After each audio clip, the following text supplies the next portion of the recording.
بیوی کو, شوہر کو, بیٹے کو, بیٹی کو, ماں کو, ہے نا, وغیرہ وغیرہ, کتنا کس کو حق ملے گا. یہ بھی عجیب و غریب مصیبت ہے میرے بھائیوں کہ خاطر میں نہیں لایا جاتا, گنا بھی نہیں جاتا ہے. سارا حساب کتاب بیٹوں کے لیے ہوتا ہے, بیٹیوں کے لیے کوئی حساب نہیں. بیٹی کو ملے گا کاؤنٹ میں نہیں رکھا جاتا, گنا ہی نہیں جاتا اس کو کتنا ملے گا. کتنا ملے گا تو بات کی بات ہے, اس کو ملنا ہی نہیں ہے. تو 4 بیٹے 4 بیٹیاں ہیں, کتنا گنا جاتا ہے اسے؟ باپ کے مرنے کے بعد 4 حصہ ہوگا. کیوں؟ بیٹیاں کہاں گئی بھائی؟ بیٹیاں کہاں گئی؟ یہ سب جہالت کا نتیجہ ہے, یہ سب دنیا پرستی کا نتیجہ ہے میرے بھائیوں, اور انہی سب مخالفتوں کی لعنت ہماری اور آپ کی زندگی میں ہے. ہڑپ کر نہ جانے کتنے نہ جانے کتنی بہنوں کو ہڑپ کر کے لوگوں نے پراپرٹیاں بنا رکھی, نہ جانے کتنی میرے بھائیوں بیٹیوں کی پراپرٹیاں ہڑپ کر کے لوگوں نے بنا رکھی, نہ جانے کتنی ماؤں کی ہڑپ کر کے, نہ جانے کتنی بیویوں کی ہڑپ کر کے لوگوں نے پراپرٹیاں بنا رکھی ہیں. اور سمجھتے کہ بہت مثال کے طور پر یعنی ماحول یہ کہ عورتوں کو میراث میں حصہ دینا بہت نادر ہے میرے بھائی, بہت نادر.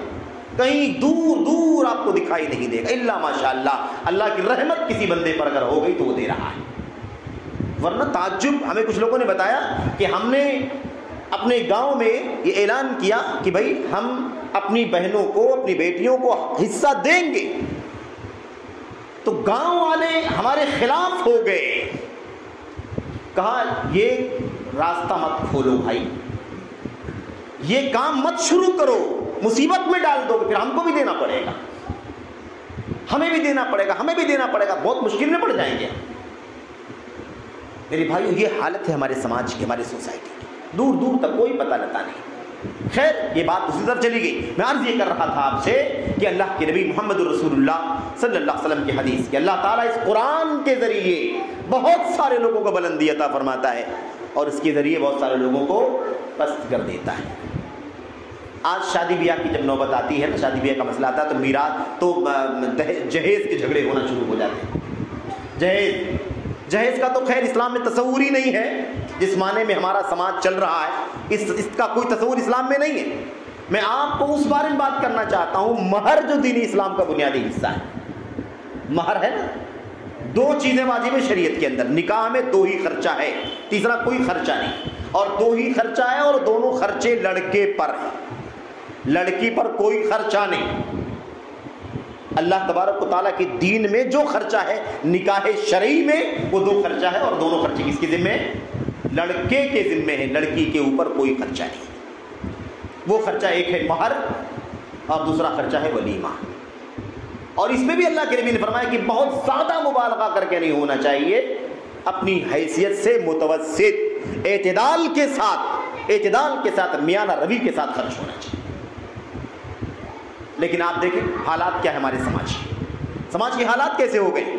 میں آپ سے عرض کر رہا تھا کہ مہر کے مسئلے میں آپ دیکھیں مقام, علم کا مقام بیان کرنا ہے آپ کے سامنے, علم ہی پر بات چل رہی ہے, کوئی اور بات نہیں ہو رہی ہے آپ کے سامنے. جوان صحابی اللہ کے نبی صلی اللہ علیہ وسلم کے سامنے آیا اور کہا اللہ کے نبی یہ عورت آپ سے نکاح کرنا چاہتی ہے, آپ کے سامنے یہ پیشکش کر رہی ہے کہ آپ مجھ سے نکاح کر لیجئے, لیکن آپ کو نکاح اگر نہیں کرنا ہے اس خاتون سے تو میں جوان ہوں, مجھے نکاح کی ضرورت ہے, میرا نکاح کروا دیجیے, میرا نکاح کروا دیجیے. اللہ کے نبی صلی اللہ علیہ وسلم نے کوئی سوال نہیں کیا, کوئی سوال. آپ نے فرمایا مہر میں کچھ دینے کے لیے ہے تو لے آؤ, مہر میں دینے کے لیے کچھ ہے تو لے آؤ. بہرحال گیا, تلاش کر کے آیا, وہ ساتھی, اس کو کچھ بھی نہیں ملا. آپ نے فرمایا کوئی انگوٹھی مل جائے چاہے لوہے کی ہو تو بھی لے آؤ, 1-2 درہم میں بک جائے گی, مہر بن جائے گا. وہ تلاش کیا, کچھ نہیں پایا. کہا اللہ کے نبی یہ چادر جو میں نے اوڑھا ہے اس کے علاوہ میرے پاس کوئی دولت, کوئی پراپرٹی ہے ہی نہیں, کوئی مال ہے ہی نہیں, میں دوں تو کیا دوں. اللہ کے نبی صلی اللہ علیہ وسلم نے کیا فرمایا, اچھا یہ بتاؤ نکاح کرنا ہے نا, نکاح پیغام تم دے رہے ہو, نکاح کرنا چاہتے ہو اس خاتون سے, یہ بتاؤ کہ تمہیں قرآن کتنا یاد ہے. دیکھا آپ نے مقام قرآن کا, دین کے علم کا مقام.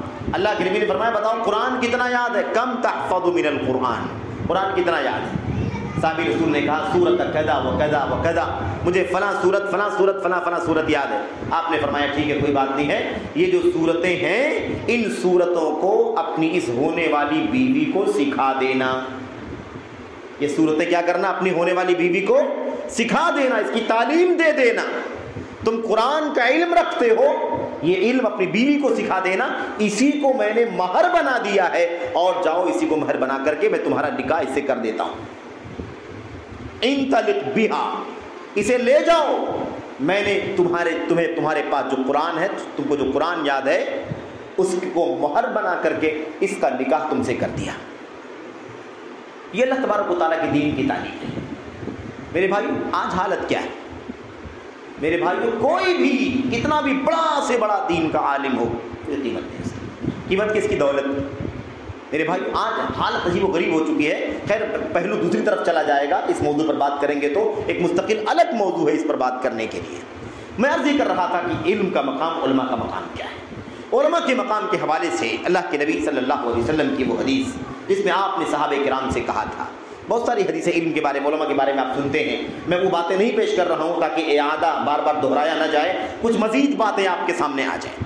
صحابہ کرام سے اللہ کے نبی صلی اللہ علیہ وسلم نے فرمایا تھا تسمعون ویسمع منکم، ساتھیو میرے ساتھیو تم لوگ میری باتیں سن رہے ہو، جو قرآن کی آیتیں پڑھ کر کے بتا رہا ہوں، جو حدیثیں پڑھ کر کے سنا رہا ہوں، یہ میری باتیں تم سن رہے ہو، سن کر کے اس کا علم حاصل کر رہے ہو۔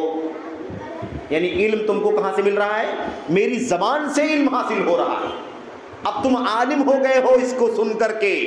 وَيُسْمَعُ مِنْكُمْ، آئندہ اگلے دور میں، اگلے زمانے میں، آئندہ تم جو سن رہے ہو اس کو تم سے دوسرے لوگ سنیں گے۔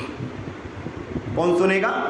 یسمعُ منکم، تم سے سنا جائے گا اور لوگ سنیں گے۔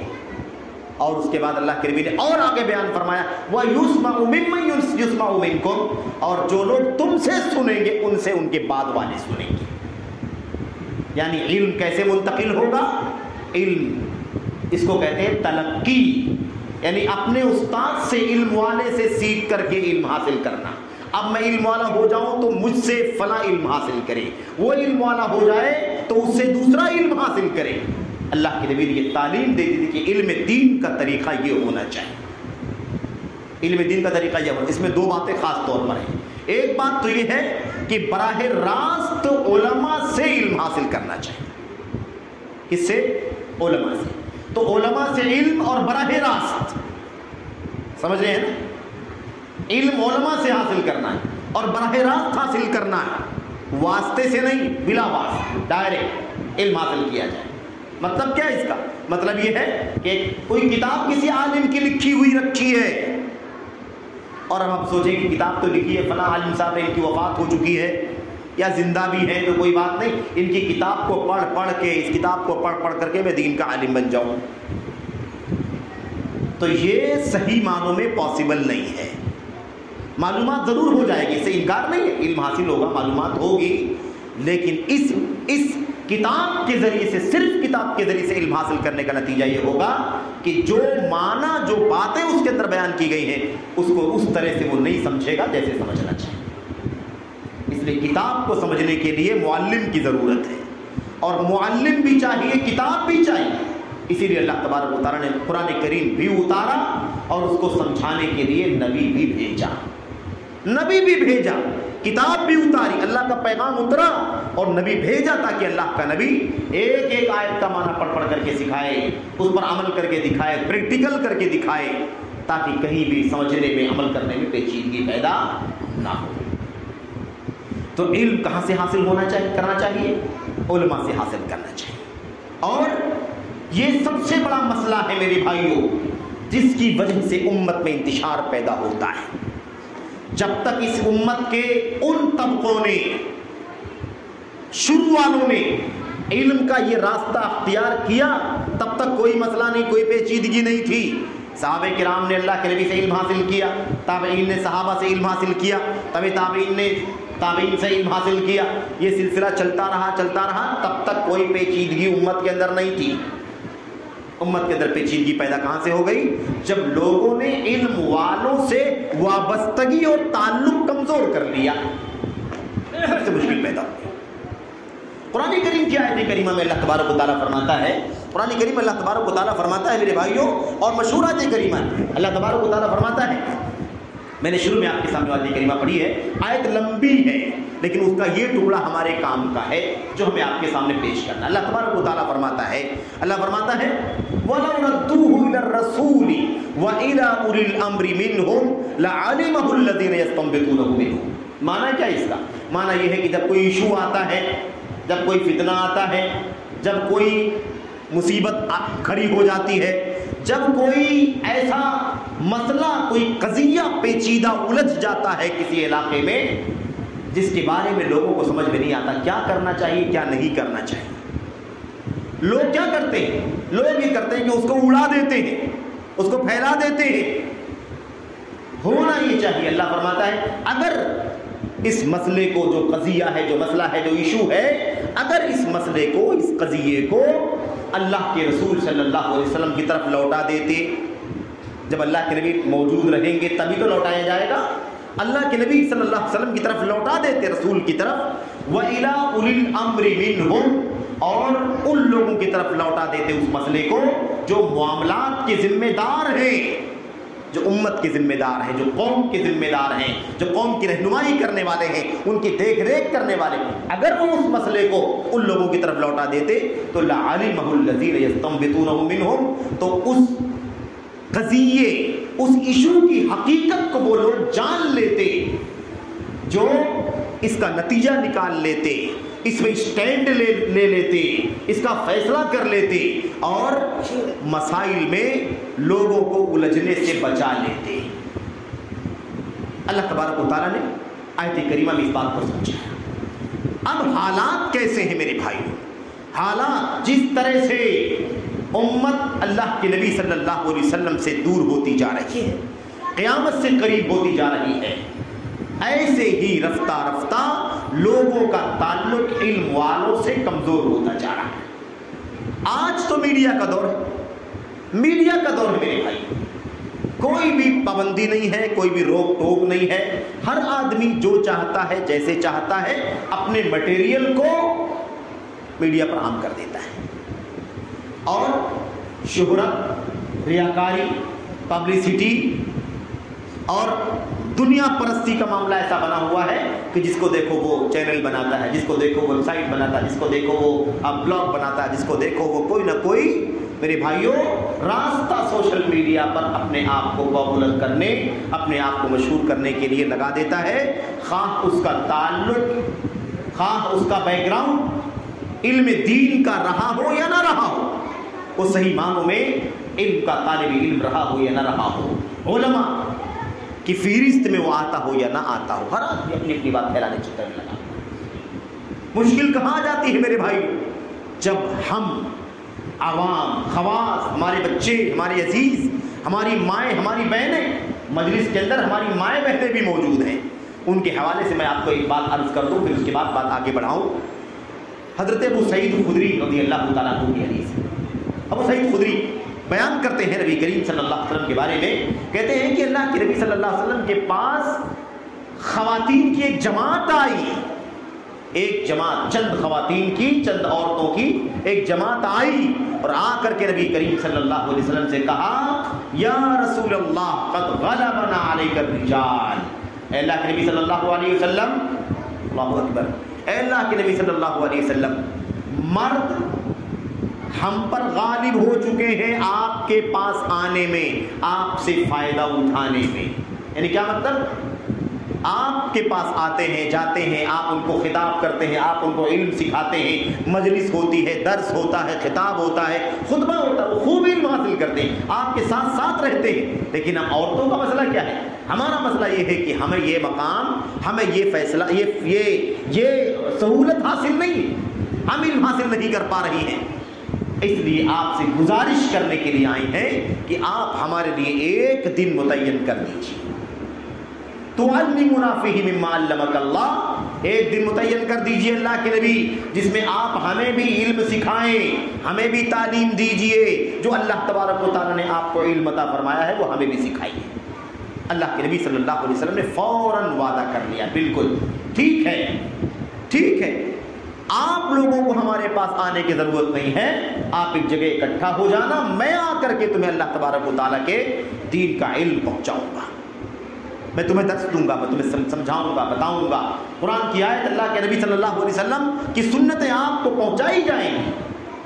صحابی بیان کرتے ہیں کہ اللہ کے نبی صلی اللہ علیہ وسلم نے وعدہ کر دیا تو آپ تشریف لائے، وعدے کے مطابق آپ ان خواتین کے پاس آئے اور آپ نے ان کو نصیحت کیا، آپ نے ان کو سمجھایا، آپ نے ان کو میرے بھائیوں تعلیم دی، تربیت دی۔ اور اسی موقع پر جو اللہ کے نبی صلی اللہ علیہ وسلم نے ان خواتین کو تعلیم دی تھی، جو ان کو درس دیا تھا، اسی درس میں سے ایک بات یہ بھی تھی کہ آپ نے فرمایا تھا کہ جو بھی عورت، جس کسی عورت کے 3 بچے وفات پا جائیں، جس کسی عورت کے 3 بچے وفات پا جائیں، بچے کی پیدائش ہوئی موت ہو گئی، بچے کی پیدائش ہوئی موت ہو گئی، تیسرے بچے کی پیدائش ہوئی موت ہو، 3 بچے جس کے اللہ تبارک و تعالیٰ نے اٹھا لیے ہوں، اسے چاہیے کہ یہ بشارت لے لے، بشارت لے، خوشخبری لے لے کہ یہ بچے جو وفات پا گئے ہیں، جس کا غم ہوا ہے، جس کی تکلیف ہوئی ہے، لیکن صبر سے کام لیا ہے خاتون نے، تو یہ بچے کل قیامت کے دن اسے جہنم سے بچانے کا ذریعہ بن جائیں گے۔ جہنم سے بچانے کے لیے کُنَّ لَهُ سِتْرًا مِّنَ النَّارِ، یہ بچے اس کے لیے جہنم سے آڑ بن جائیں گے، یعنی اس ماں اور جہنم کی آگ کے بیچ میں دیوار بن کر کے کھڑے ہو جائیں گے۔ ایک خاتون نے سوال کیا، اللہ کے نبی آپ تو 3 بچوں کے بارے میں بتلا رہے ہیں، یہ بتائیے اگر کسی کے 2 بچے وفات پا جائیں تو کیا اس کو جہنم سے نجات ملے گی یا نہیں ملے گی؟ اللہ کے نبی نے فرمایا ہاں، اگر 2 بچے بھی وفات پا جائیں گے تب بھی اس عورت کو یہ فضیلت انشاءاللہ حاصل ہوگی۔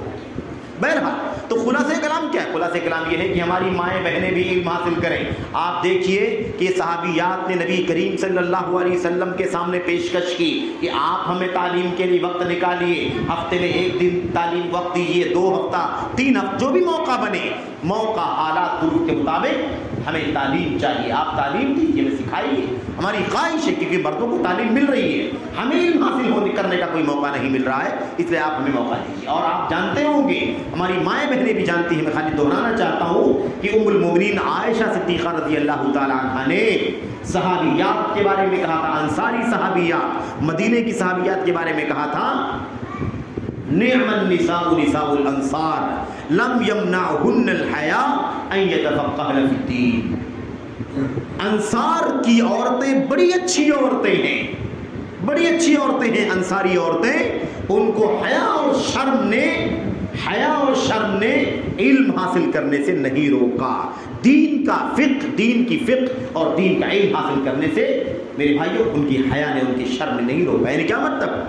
علم دین حاصل کرنے کے لیے انہوں نے اپنی شرم کو، اپنی حیا کو رکاوٹ نہیں بننے دیا، کوشش کر کے، دوڑ کر کے، جا کر کے نبی کریم صلی اللہ علیہ وسلم کی خدمت میں پوچھ کر کے علم حاصل کیا۔ نبی کریم صلی اللہ علیہ وسلم کی زوجہ حضرت عائشہ صدیقہ رضی اللہ تعالیٰ عنہ کے بارے میں ہم جانتے ہیں کہ آپ پوری دنیا کی خواتین میں سب سے بڑی عالمہ فاضلہ تھی۔ کون؟ حضرت عائشہ صدیقہ رضی اللہ تعالیٰ عنہ، بڑی ذہین، فطین، بڑی نیک، متقیہ، صالحہ، نبی کریم صلی اللہ علیہ وسلم ہر درجہ ذہانت، بلا کی تیزی ذہانت، جو سنا نبی کریم صلی اللہ علیہ وسلم کی زبان سے اسے ذہنوں کے اندر ازبر کر لیا۔ 200 صحابہ کرام لائن لگا کر کے ام المومنین عائشہ سے مسائل پوچھتے تھے، کوئی ڈائریکٹ پردے کے پیچھے سے پوچھ لیتا، کسی کو نہیں موقع ملتا تو حضرت اماں عائشہ کی خادمہ کے پاس پیغام بھیج کر کے مسئلے کا جواب پوچھ لیتا۔ یہ حالت تھی عائشہ رضی اللہ تعالیٰ عنہ۔ اور یہی نہیں میرے بھائیوں، چند صحابہ کرام سے بعض مسائل میں جو غلطیاں ہوئی ہیں، اجتہادی غلطیاں ہوئی ہیں، ان مسائل میں حضرت عائشہ صدیقہ رضی اللہ تعالیٰ عنہ نے ان کا تعاقب کیا ہے اور ان کو بتلایا ہے کہ آپ سے اس مسئلے میں یہاں غلطی ہو رہی ہے۔ اتنی اونچی عالمہ، اتنی بڑی فقیہہ، محدثہ، مفسرہ حضرت عائشہ صدیقہ رضی اللہ تعالیٰ عنہ تھی۔ تو کہنے کا مطلب یہ ہے کہ علم حاصل کرنے کے معاملے میں مردوں کے ساتھ ساتھ عورتوں کی بھی ذمہ داری ہے، ہماری ماؤں بہنوں کی بھی ذمہ داری ہے۔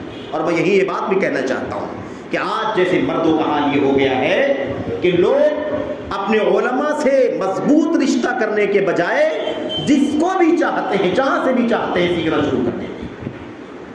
جس کی بات اچھی لگی، جس کی اسٹائل اچھی لگی، جس کے بولنے کا انداز اچھا لگا، میرے بھائیوں اس کو سننا شروع کر دیا۔